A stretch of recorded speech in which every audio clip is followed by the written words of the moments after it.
দেশের বিভিন্ন প্রান্ত থেকে ঢাকায় ফিরছেন কর্মমুখী মানুষ। এ বিষয়ে আরও খবর জানাতে টাঙ্গাইল থেকে সরাসরি যুক্ত হচ্ছেন সহকর্মী আহমেদ রাসেল। রাসেল, ঢাকামুখী মানুষের ফিরতি যাত্রায় কি কোনো অভিযোগ আছে জানাবেন?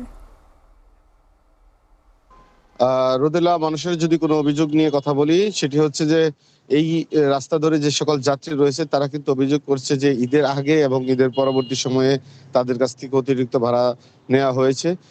এখন পর্যন্ত কিন্তু মহাসড়কের আশেপাশে যে বাস স্ট্যান্ডগুলি রয়েছে সেইখান থেকে কিন্তু লোকজনকে গাড়িতে চড়তে দেখা গেছে।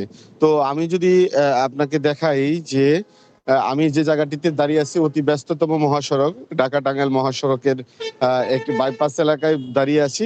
সেখানে আমরা সকাল থেকে কিন্তু দেখেছি যে এই মহাসড়কের গাড়ি স্বাভাবিক সময়ের চেয়ে গাড়ির চাপ সামান্য কিছুটা বেড়েছে। তবে ঈদ যাত্রার সময় যে যানজট বা যে জটলা থাকে সেই জটলা কিন্তু আমরা মহাসড়কের কোথাও দেখতে পাইনি।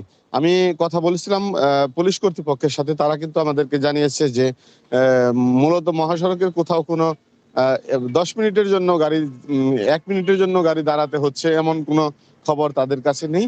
তারা বলছে যে ঈদ যাত্রায় যে সকল মানুষ উত্তরবঙ্গে গিয়েছে বা বাড়ি ফিরেছে, তারা রাজধানী ফেরার পথে যে লম্বা সময়টুকু পেয়েছে, মূলত গার্মেন্টস যে রয়েছে সেই গার্মেন্টসে কিন্তু রবিবার থেকে অফিস হবে। সেই হিসেবে বলা যায় যে এই লম্বা ছুটির কারণেই এই মহাসড়কের যানজট একেবারেই কমে গেছে, এটা তাদের যুক্তি। তো আমি যদি আপনাকে পূর্ব অভিজ্ঞতা থেকে বলি যে অন্যান্য সময়ের যে ঈদগুলি দেখেছি আমরা, সেই সময় কিন্তু কিছুটা জটলা বা যানজট সৃষ্টি হয়েছে। তবে গত ঈদ যাত্রায় কিন্তু আমরা সেরকম কোনো এই মহাসড়কের কোথাও কোনো যানজট বা জটলার কোনো খবর পাইনি। সবকিছু মিলে মহাসড়কের বর্তমান পরিস্থিতি একেবারে স্বাভাবিক। তো এই স্বাভাবিক পরিস্থিতি আরো 1-2 দিন থাকবে বলে প্রশাসনের পক্ষ থেকে আমাদেরকে জানানো হয়েছে। রোদেলা, এই ছিল ঢাকা টাঙ্গাইল মহাসড়কের সর্বশেষ চিত্র।